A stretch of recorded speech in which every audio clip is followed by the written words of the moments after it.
तो चलिए question number 4 देखते हैं। क्वेश्चन नंबर 4 है आकृति 6.31 में आपकी बुक में होगा, यदि PQ समांतर ST है और एंगल PQR बराबर 110 डिग्री है और एंगल RST बराबर 130 डिग्री है तो एंगल QRS ज्ञात कीजिए। तो यहाँ पे फिगर के अनुसार समझते हैं। यहाँ पे PQ समांतर ST दिया गया है और एंगल PQR बराबर ये एंगल PQR, यानी PQR में एक की बीच वाला एंगल होता है। तो यहाँ पे ये एंगल है PQR, बीच में Q है, तो ये एंगल आपको 110 डिग्री दिया गया है। और दूसरा एंगल दिया गया है एंगल RST, तो एंगल RST ये एंगल 130 डिग्री ये दिया गया है। निकालना क्या है, एंगल QRS, यानी ये एंगल निकालना है। तो यहाँ पे ये एंगल निकालने के लिए यहाँ पे रचना करेंगे, ST के समांतर एक रेखा RM यहाँ से खींचेंगे इस तरह से, इस ST के समांतर। तो चलिए इसके बाद हल में दिया गया वो लिखते हैं, उसके बाद एंगल QRS का मान निकालेंगे। तो हल में लिखेंगे, दिया है कि PQ समांतर ST और एंगल PQR बराबर 110 डिग्री और RST बराबर 130 डिग्री, ज्ञात करना एंगल QRS। रचना में लिखेंगे ST के समांतर एक रेखा RM खींचा। यहाँ पे ST के समांतर एक रेखा RM खींचा। अब लिखेंगे यहाँ पे नेक्स्ट में, यहाँ पे ST समांतर RM है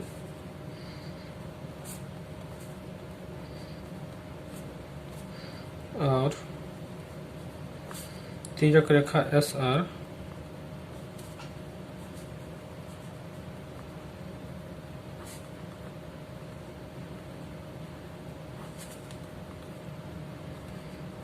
और SR एक तिर्यक रेखा है, इसीलिए यहाँ पे एंगल ये RST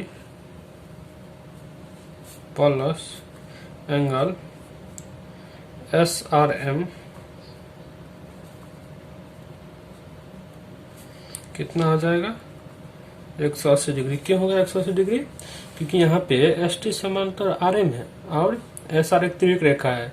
तो आपने पढ़ा है कि तिर्यक रेखा के एक ही ओर के अंतः कोणों का योग जो है ना 180 डिग्री होता है, इसीलिए यहाँ पे एंगल RSM ये एंगल मिलकर और एंगल SRM मिलकर जो है ना 180 डिग्री होगा, वही लिख लिए। यहाँ पे लिख देंगे कोष्ठ में, तिर्यक रेखा के एक ही ओर के अंतः कोण का योग 180 डिग्री होता है।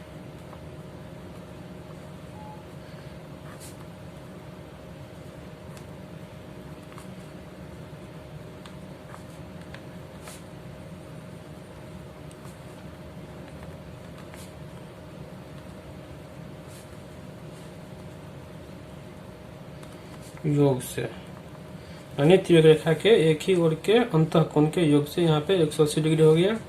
अब यहाँ पे क्या दिया गया है, एंगल RST का मान कितना है 130 डिग्री, वो लिख लेते हैं। यहाँ पे लिखेंगे या 130 डिग्री प्लस एंगल SRM बराबर 180 डिग्री, या कितना हो जाएगा, एंगल SRM बराबर 180 डिग्री माइनस 130 डिग्री, इसलिए हो जाएगा एंगल SRM बराबर 50 डिग्री। तो यहाँ पे एंगल फिगर में देखिए SRM कितना आ गया, SRM 50 डिग्री। अब नेक्स्ट में लिखेंगे यहाँ पे एंगल, अब दे दीजिए यहाँ पे एंगल PQR बराबर होगा आपका एंगल, इससे पहले लिखेंगे यहाँ पे, चूंकि PQ समांतर क्या है ST, PQ समांतर ST और ST समांतर RM।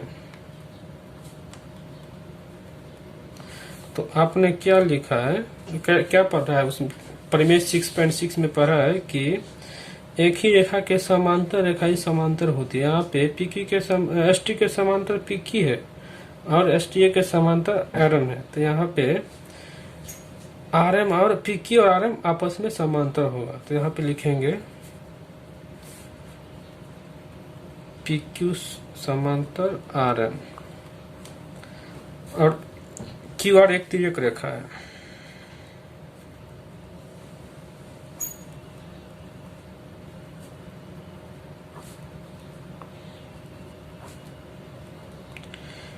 इसीलिए यहाँ पे हो जाएगा एंगल पी क्यू आर बराबर एंगल क्यू आर एम।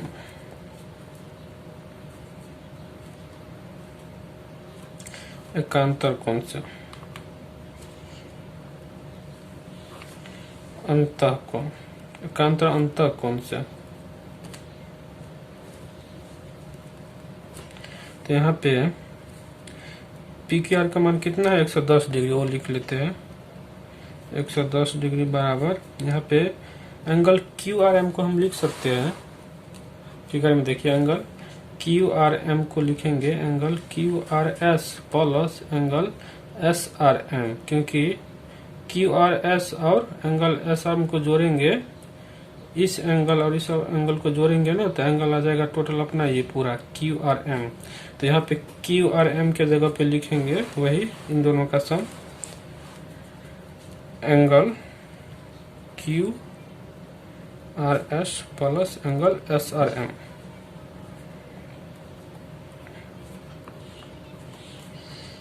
या 110 डिग्री, क्योंकि इसीलिए इसको लिखा है क्योंकि यहाँ पे एंगल क्यू आर एस मुझे निकालना है इसीलिए। तो ये हो जाएगा angle Q R S plus angle S R M कितना निकाला है आपने यहाँ पे 50 degree angle S R M. तो यहाँ पे इसका मान यहाँ पे रख देते हैं 50 डिग्री। अब लिखेंगे यह 110 डिग्री, यहाँ पे ये 50 डिग्री इस साइड आएगा तो माइनस में हो जाएगा बराबर एंगल क्यू आर एस, या ये कितना आ गया 60 डिग्री बराबर एंगल क्यू आर एस। इसीलिए हो जाएगा एंगल क्यू आर एस बराबर 60 डिग्री, यही मुझे निकालना था। चलिए अब नेक्स्ट क्वेश्चन देखते हैं। क्वेश्चन नंबर 5 क्या है। तो क्वेश्चन नंबर 5 है आकृति 6.32 में यदि ए बी समांतर सी डी और एंगल ए पी क्यू बराबर 50 डिग्री है और एंगल पी आर डी बराबर 127 डिग्री है तो एक्स और वाई का मान ज्ञात कीजिए। तो यहाँ पे फिगर में दिया है ए बी समांतर सी डी है और एंगल ए पी क्यू बराबर 50 डिग्री, यानी ये एंगल आपको 50 डिग्री दिया गया है और एंगल ये पी आर डी ये एंगल आपको 127 डिग्री दिया है। तो यहाँ पे x और y का मान ज्ञात करना है, एंगल ये x और एंगल ये y का मान ज्ञात करना है। तो यहाँ पे चलिए हल में दिया गया वो लिख लेते हैं, उसके बाद क्वेश्चन को सॉल्व करेंगे। तो हल में लिखेंगे दिया गया है कि ए बी समांतर सी डी कमा एंगल ए पी की बराबर 50 डिग्री और एंगल पी आर डी बराबर 127 डिग्री है। ज्ञात करना है x और y का मान। तो चलिए यहाँ पे लिखते हैं, चूंकि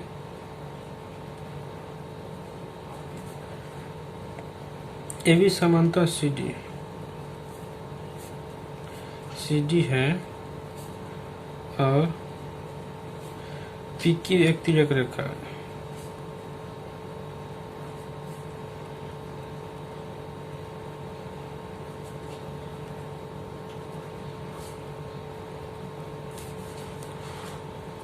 तिर्यक रेखा है, इसीलिए एंगल 50 डिग्री बराबर x हो जाएगा एकांतर कोण से।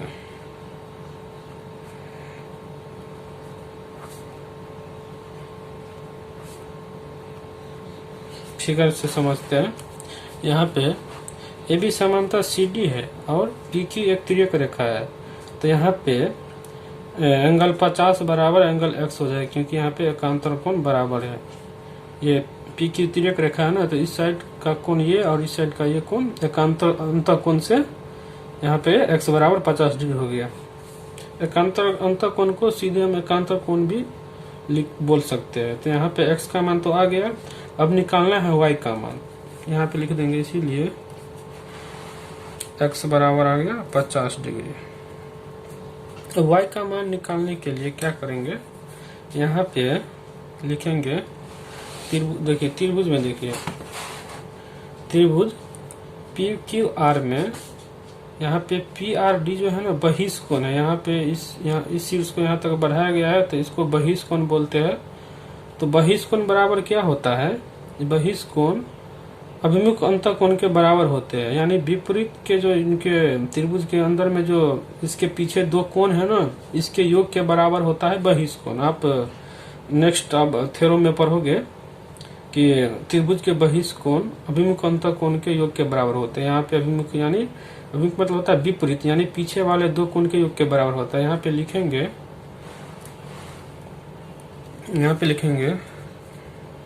त्रिभुज पी क्यू आर में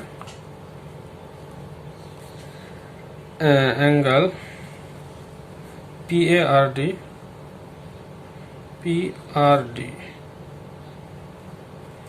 डी बराबर कितना है 127 डिग्री, या पी आर डी का मान कितना हो जाएगा, यहाँ पे बहिष्कोण जो है ना ये अभिमुख अंतःकोण के योग के बराबर होता है। यहाँ पे पी आर डी का मान होगा x प्लस वाई। तो यहाँ पे लिख लेते हैं x प्लस वाई बराबर हो गया 127 डिग्री, या x का मान कितना है 50 डिग्री प्लस y बराबर 127 डिग्री, इसीलिए हो जाएगा y बराबर 127 माइनस 50 डिग्री, यानी 12 में से 5 गया तो 7 बच गया, यानी 77 डिग्री आपका आंसर हो गया। चलिए अब नेक्स्ट क्वेश्चन नंबर 6 देखते हैं। तो क्वेश्चन नंबर 6 है, आकृति 6.33 में यदि पी क्यू और आर एस दो दर्पण हैं जो एक दूसरे के समांतर रखे गए हैं, एक आपतन किरण ए बी दर्पण पी क्यू से बी पर टकराती है और परावर्तित किरण पथ बी सी पर चलकर दर्पण आर एस से सी पर टकराती है तथा पुनः सी डी के अनुदिश परावर्तित हो जाती है। सिद्ध कीजिए कि ए बी समांतर सी डी है। तो चलिए फिगर में देखते हैं। तो फिगर में यहाँ पे पी क्यू समांतर आर एस दो दर्पण है जो समांतर रखा गया है। यहाँ पे एक आपतन किरण ए बी दर्पण पी क्यू के बिंदु सी पर टकराती है और फिर ये परावर्तित किरण बीसी पथ पर चलकर दर्पण आर एस के बिंदु सी पर टकराती है, फिर सी डी के अनुदिश परावर्तित हो जाती है। तो यहाँ पे प्रूव करना है कि ये ए बी समांतर सी डी होगा। तो इसको प्रूव करने के लिए यहाँ पे रचना करना पड़ेगा। यहाँ पे रचना क्या करेंगे, यहाँ पे ये बी एक लंब यहाँ से खींचेंगे। यहाँ पे कोण बन रहा है ना, इस कोण के बीचों बीच एक लंब खींचेंगे। यहाँ पे एक कोण ये बना, एक कोण ये बना, एक लंब खींच लिया। इसका नाम रख लेते हैं इस लंब का बी ई, और एक लंब यहाँ भी खींचते हैं, इसका नाम रख लेते हैं सी एफ। यहाँ भी दो कोण बनेगा। तो यहाँ पे इस कोण का नाम रखते हैं 1, इसका रखते हैं 2, इसका रखते हैं 3, इसका रखते हैं 4। अब यहाँ पे जो दिया गया वो लिख लेते हैं हल में, उसके बाद इसको प्रूफ करेंगे। तो हल में लिखेंगे, दिया है कि पी क्यू समांतर आर एस है, कॉमा आपतन किरण ए बी दर्पण पी क्यू से बी पर टकराती है और परावर्तित किरण BC पथ पर चलकर दर्पण RS से C पर टकराती है तथा पुनः CD के अनुदिश परावर्तित हो जाती है। यहाँ पे AB आपतन किरण है, ये PQ के बिंदु C पर टकराती है और फिर ये परावर्तित किरण BC पथ पर परावर्तित हो जाती है और यहाँ पे RS बिंदु पर RS के बिंदु C पर टकराती है, फिर यहाँ पे CD परावर्तित किरण के अनुदिश ये परावर्तित हो जाती है। तो यहाँ पे लिखेंगे कि सिद्ध करना है कि AB समांतर CD है। रचना में लिखेंगे PQ पर लंब BE खींचा और RS पर लंब CF खींचा। यहाँ पे PQ पर लंब BE खींचा हूँ और RS पर लंब CF खींचा हूँ। तब यहाँ पे क्या करेंगे, यहाँ पे AB आपतन किरण है और BC परावर्तित किरण है। तो यहाँ पे ये इसको बोलेंगे आपतन कोण और इसको बोलेंगे परावर्तन कोण, क्योंकि आप कक्षा 8वीं में पढ़े होंगे साइंस में, ये आपतन कोण परावर्तन कोण के बराबर होते हैं।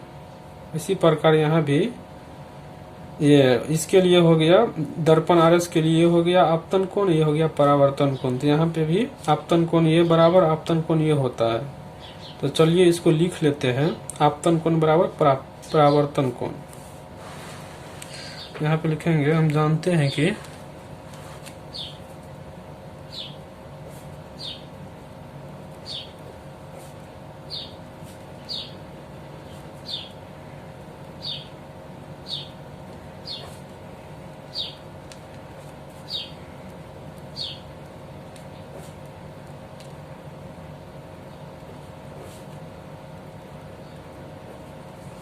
इसीलिए एंगल 1 बराबर एंगल 2 और एंगल 3 बराबर एंगल 4 हो जाएगा। इसको 1 मान लेते हैं। अब नेक्स्ट लिखेंगे, चूंकि PQ समांतर RS है इसीलिए BE समांतर, यहाँ पे समांतर का चिन्ह डाल दीजिए, इसीलिए BE समांतर हो जाएगा CF। क्यों होगा? क्योंकि यहाँ पे लिख देंगे समांतर रेखाओं के बीच खींचे गए लंब भी समांतर होती है। यहाँ पे ये PQ समांतर RS है और इनके बीच 2 लंब खींचा तो ये भी आपस में समांतर होता है। मान लीजिए यहाँ पे ये दोनों रेखाएं समांतर है, यहाँ पे आप लंब खींचोगे, लंबवत दूरी यहाँ पे लेते हो तो ये बिल्कुल सीधा होता है। तो दोनों अगर सीधे है, इनके बीच की दूरी सेम है, तो ये आपस में भी ये लंब भी समांतर हो गए, वही यहाँ पे लिखा गया है। तो यहाँ पे BE समांतर CF हो गया और BC एक तिर्यक रेखा है, तो यहाँ पे एंगल 2 बराबर एंगल 3 हो जाएगा एकांतर अंतः कोण से। यहाँ पे लिखेंगे नेक्स्ट पेज में, और यहाँ पे BE समांतर CF दिखा दिए और लिखेंगे BC एक तिर्यक रेखा है।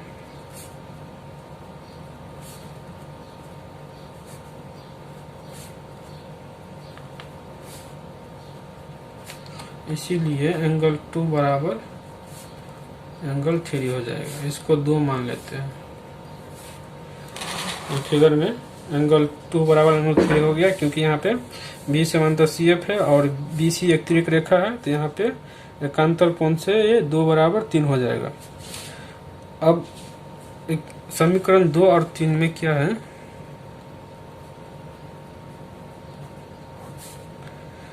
समीकरण 1 और 2 में, 3 नहीं अभी 2 में, यहाँ पे समीकरण 1 में क्या दिया गया है, एंगल 1 बराबर 2 और एंगल 3 बराबर 4। तो यहाँ पे हो जाएगा एंगल 2 ही के बराबर 1 है और एंगल 2 ही के बराबर इसमें 3 है। तो यहाँ पे लिख लेंगे इक्वेशन 2 में तो 2 बराबर 3 है, इक्वेशन 1 में आप देखोगे एंगल 2 बराबर एंगल 1 हो जाएगा। तो यहाँ पे एंगल 1 हो गया और एंगल 3 बराबर एंगल 4 है। तो यहाँ पे चारों आपस में बराबर हो गया। तो यहाँ पे हम ये कर सकते हैं, यहाँ पे चारों बराबर हो गया तो यहाँ पे आप 1 प्लस एंगल 2 लिख सकते हो और उसके बराबर में आप एंगल 3 प्लस एंगल 4 लिख सकते हो। मान लीजिए यहाँ पे सभी का मान सपोज डेट 15 डिग्री है, तो दोनों को जोड़ेंगे, इस दोनों के तो 30 डिग्री होगा, इसका भी 15-15, तो दोनों का 30 दोनों का जोड़ 30 हो गया, तो यानी 30 के बराबर 30, इतना तो हम लिख सकते हैं। तो यहाँ पे क्वेश्चन में ये फिगर में देखिए,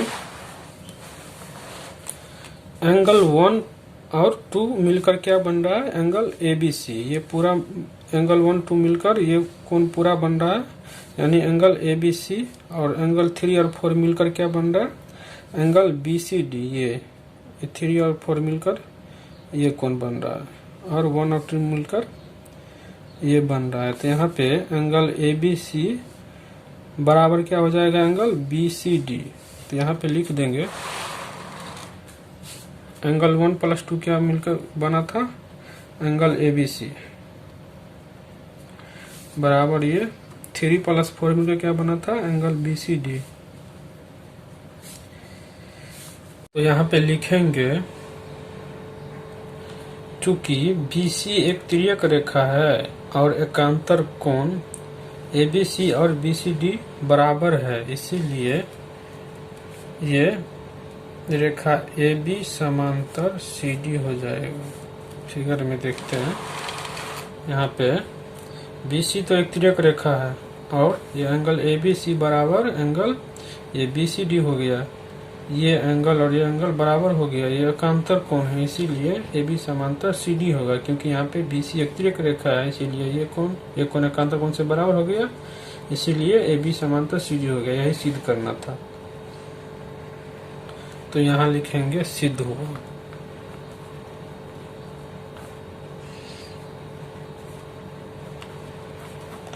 तब तक के लिए धन्यवाद। नेक्स्ट वीडियो में मिलते हैं फिर।